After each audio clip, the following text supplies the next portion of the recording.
Okay, watch fans, this is DG the Extreme, and this is my video watch review of the day, if you will. And this is on my Sabacco Noma 1, which is actually with a Valjoux 7750 movement in it.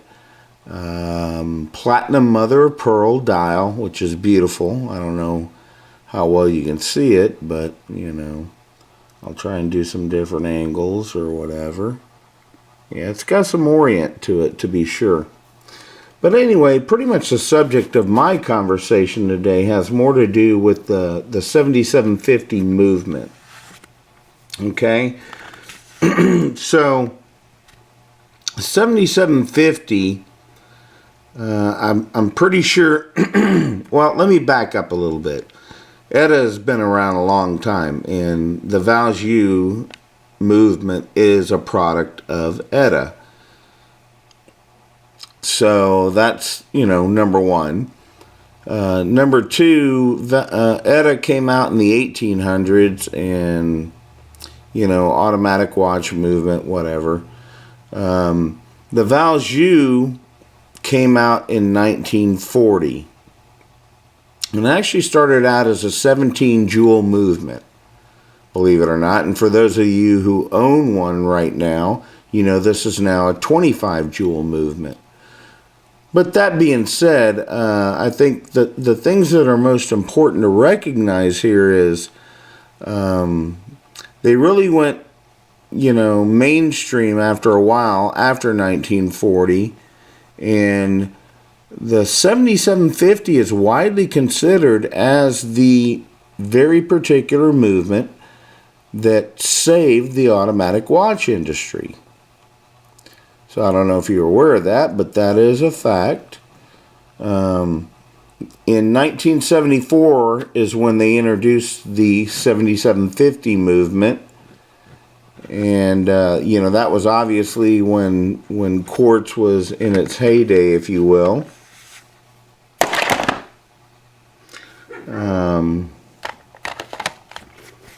But that being said, you know, the Valjoux 7750 is designed strictly as a chronograph movement. Okay, so you're always going to have a small second hand, if you will.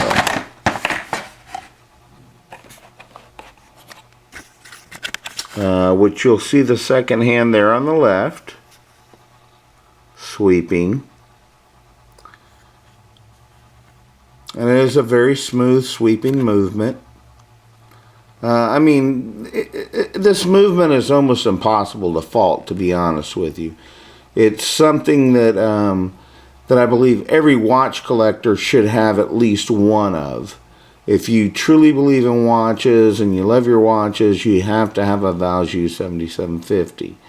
Now, one of the things I like about this particular Invicta, and pretty much all watches with 7750 movements these days, is the screw down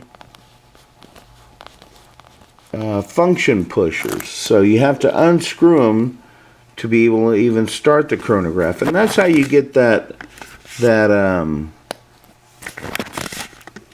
depth resistance, the water resistance that you can get with these, is by having all the screw downs.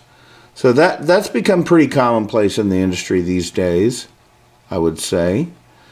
But anyway, I think that's enough. Oh, and I will say one other thing, though. One of the things that I really love about the Valjoux movement, as opposed to like a Seiko NH36, is I don't have any Spanish days. If I want a Spanish watch, I'll buy a Spanish watch, right? Anyway, from Deer Park, Texas, this is DG the Extreme saying, party on, dudes.